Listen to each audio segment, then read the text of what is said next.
Complete Grimm's Fairy Tales, The Dog and the Sparrow. A sheepdog had not a good master, but on the contrary, one who let him suffer hunger. As he could no longer stay with him, he went sadly away, and on the road he met a sparrow who said, "Brother dog, why are you so sad?" And the dog replied, "I am hungry and have nothing to eat." Then said the sparrow, "Dear brother, come with me into town, and I will satisfy your hunger."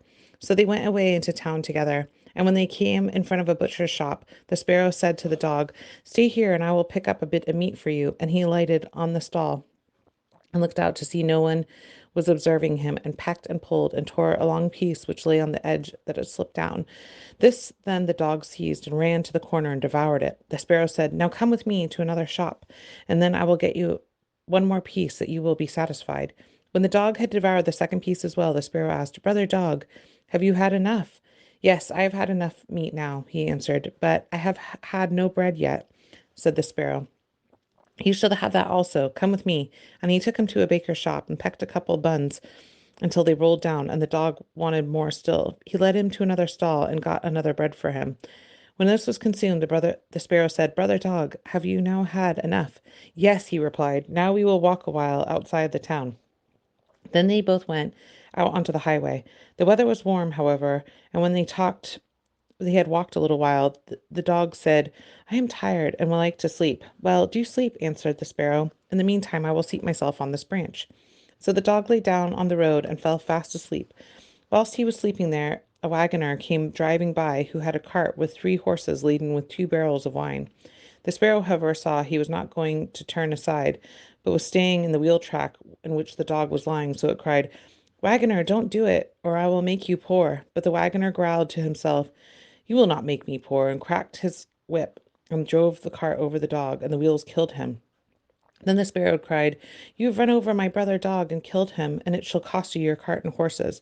"Cart and horses, indeed," said the wagoner. "What harm can you do me?" And he drove onwards.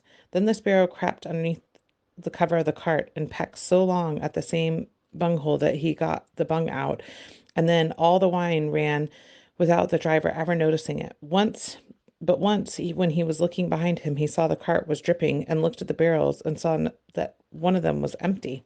"Unfortunate fellow that I am," cried. "Not unfortunate enough yet," said the sparrow, and flew onto the head of one of the horses and pecked out its eyes. When the driver saw that, he drew up his axe and wanted to hit the sparrow, but the sparrow fled into the air, and he hit the horse on the head, and it fell down dead. "Oh, what an unfortunate man am I!" he cried. "Not unfortunate enough," said the sparrow. And then when the driver drove on with the 2 horses, the sparrow crept again over the cover and pecked a bung out of a second cask, and the wine was spilt. When the driver became aware of it, he cried, "Oh, what an unfortunate man am I!" But the sparrow replied, "Not unfortunate enough," and seated himself on the head of the second horse and pecked out his eyes as well. The driver ran up to it and raised his axe to strike, but the sparrow flew into the air, and the blow struck the second horse, which fell. "Oh, what an unfortunate man I am!" "Not unfortunate enough," said the sparrow, and lit on the third horse's head and pecked out his eyes. And the driver in his rage struck the sparrow without looking round, and did not hit him, but killed his third horse likewise. "Oh, I'm so unfortunate," he cried.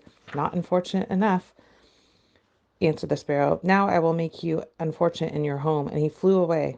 And the driver had to leave the wagon standing, full of anger and vexation, and went home. "Ah," he said to his wife, "what misfortunes I have had! My wine ran out, the horses are all dead." "Alas, husband," she answered, "what a malicious bird has come into our house, and it has gathered together every other bird in the world, and they have fallen upon our corn there, and are devouring it." When he went upstairs, thousands and thousands of birds were sitting in the loft and eating all the corn, and the sparrow was sitting in the midst of them. Then the driver cried, "Oh, I am so unfortunate." "Not unfortunate enough," answered the sparrow. "Wagoner, it shall cost you your life as well." And he flew out. Then the wagoner had lost all his property, and went downstairs in the room and sat down behind the stove, and was quite furious and bitter. But the sparrow sat outside in the front of the window and cried, "Wagoner, it shall cost you your life." And then the wagoner snatched the axe and threw it at the sparrow, but it only broke uh, in the window, and it did not hit the bird. The sparrow now hopped and placed itself on the stove and cried, "Wagoner, it shall cost you your life." And the latter, quite mad and blind with rage, smote the stove in two, and the sparrow flew from one place to another. So it fared with all the household furniture, looking glasses, benches, tables, and alas, the walls of his house, and yet he could not hit the bird. At length, however, he caught it in his hand. Then his wife said, "Shall I kill it?" "No," he cried. "That would be too merciful. It shall die more cruelly." And he took it and swallowed it whole. The bird, however, began to flutter about in his body and fluttered up again into the man's mouth and stretched out its head and cried, "Wagoner, it shall cost you your life."